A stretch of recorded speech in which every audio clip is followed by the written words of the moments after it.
আসসালামু আলাইকুম ফ্রেন্ডস, দেখেন আমি কত বড় একটা আম নিয়েছি। আমার সবগুলা আমের রেসিপিতে আপনার এই একই ধরনের আম, কারণ আমরা তো এই দেশে পাকিস্তানি আম ছাড়া অন্য কোনো আম তেমন একটা খাই না। পাকিস্তানি আমগুলো অনেক বেশি মজা, খেতে অনেক বেশি ভালো লাগে, মিষ্টি বেশি। আমি এখন এটাকে ছিলবো, ছিলার পর ছোট ছোট পিস করে নিব, কারণ আমি মিষ্টি আম দিয়ে আমের বরফি তৈরি করব। দেখেন ফ্রেন্ডস, মাশাআল্লাহ আমগুলা কতটা সুন্দর, দেখছেন চকচক করতেছে। আমি এখানে অনেকগুলো চিনি নিয়েছি, মিষ্টি আপনি যেরকম খাইবেন ঠিক সেরকম দিবেন। আমি এই যে একটা ব্লেন্ডারের ভিতরে চিনি আর আমগুলা দিয়ে দিব। এখন দেখেন আমি চিনি আর আমগুলা দিয়ে দিছি। এখন আমি এখানে এই যে একটা মিষ্টি দই দিয়ে দিব, কারণ আমি এখানে ম্যাঙ্গো বরফি বানাবো। ম্যাঙ্গো বরফি বানাইতে একটা মিষ্টি দই লাগবে, একটা মিষ্টি দই দিয়ে এখন আমি এগুলাকে ব্লেন্ড করে নিব। দেখেন ফ্রেন্ডস, আমি একটা প্যান বসিয়ে দিয়েছি। আমি যে এগুলা ব্লেন্ড করলাম এগুলো এখন ঢেলে দিব। ঢেলে দিয়ে আমি ভালো করে ফুটিয়ে নিব। কি করব দেখবেন। দেখেন ফ্রেন্ডস, এই যে আমার আমটা দেখেন এইভাবে হয়েছে। আমি পানিটা জাস্ট ভালোভাবে জাল করে পানিটা টেনে নিচ্ছি। এই যে দেখেন এরকম হয়ে গেছে। এখন আমি এখানে দিয়ে দেবো। আমার জালটা কিন্তু হাই আছে।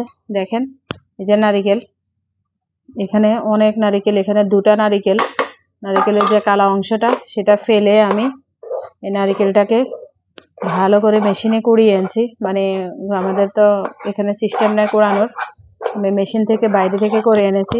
দেখেন এটা দেওয়ার সাথে সাথে এগুলো ছেড়ে দিয়ে আসছে। কিরকম হয়ে গেছে দেখেন। দেখেন ফ্রেন্ডস, এই যে ছেড়ে আসছে এগুলা। দেখেন আমি এখানে কালারের জন্য 2-1 ফোঁটা এখানে অরেঞ্জ কালার দিয়ে দিব। দেখেন এই যে ফুড কালার, 2-1 ফোঁটা ফুড কালার দিয়ে দিব, যেন কালারটা খুব সুন্দর আসে, সেই জন্য বেশি দিব না। দেখেন ফ্রেন্ডস, এই যে মাশাআল্লাহ দেখেন কতটা সুন্দর হয়ে গেছে। একদম ছেড়ে নিজে ছেড়ে আসছে। দেখেন নারিকেল দেওয়াতে, নারিকেল যে গায়ে যেটা তেলটা আছে সেই তেলটার কারণে একদম ছেড়ে আসছে। দেখেন এই যে গরম গরম, এই যে আমি একটু আপনাদেরকে দেখাচ্ছি। দেখছেন এই যে এই বরফি হয়ে, আমি একটা নিয়েছি, সার্ভিং ডিশ নিয়েছি, সেখানে আমি ঢেলে দিব। এভাবে ঢেলে এটাকে ভালো করে সেট করে নিব। দেখেন পুরোটাই ঢেলে দিচ্ছি একদম দেখেন ফ্রেন্ডস, এই যে আমার এই যে বরফিটা দেখছেন একদম লোহার মতো শক্ত হয়ে গেছে, জমে গেছে খুব সুন্দরভাবে।